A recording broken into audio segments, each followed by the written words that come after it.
Minu perekonnas suguvõsas ma olen ainuke politseinik, jah. Aga millegipärast keegi nendest ei olnud šokeerinud, et mul on selline valik sai tehtud. Räägitakse tihtipeale, et politseinikud ja pätid on sarnased, aga nad on lihtsalt erinevad pool need barrikaade asuvad.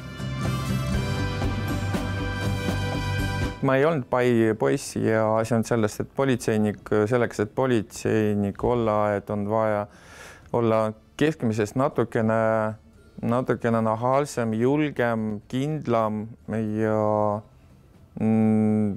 kus meeldib adrenaliin, risk ja midagi taolist.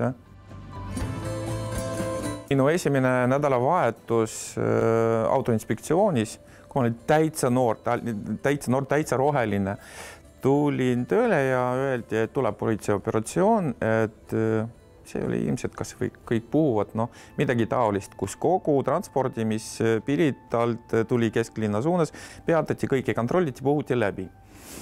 Ja kujutate ette, ma ei tea, mingi öösel 1:30 midagi taolist.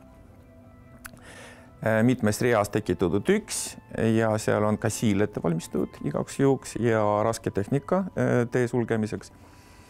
Ja see auto, Žil 131, suur, väga suur masin, ei peatu ja sõidab Vannalinna suunas.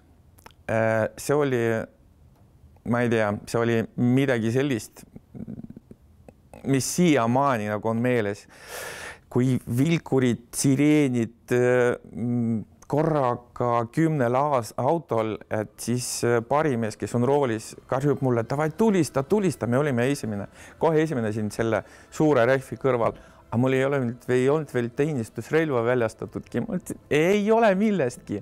Siis ta ütles 2 sõna ja võttis selle järjekorra sappa, et lasi teistele ette sõita, kes saaksid tulistada.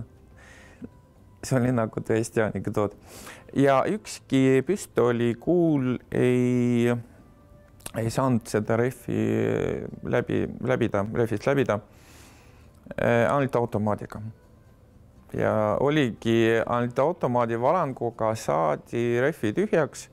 See oli Lilleküla patrullpolitseiniku käes olnud ja auto sai pidama. Teisiti poleks seda masinat peatunudki. Juht oli joobes, ta omavoliliselt võttis seda autot, et linnas käia viina järgi ja tema sihtkoht oli Muhhini väljak.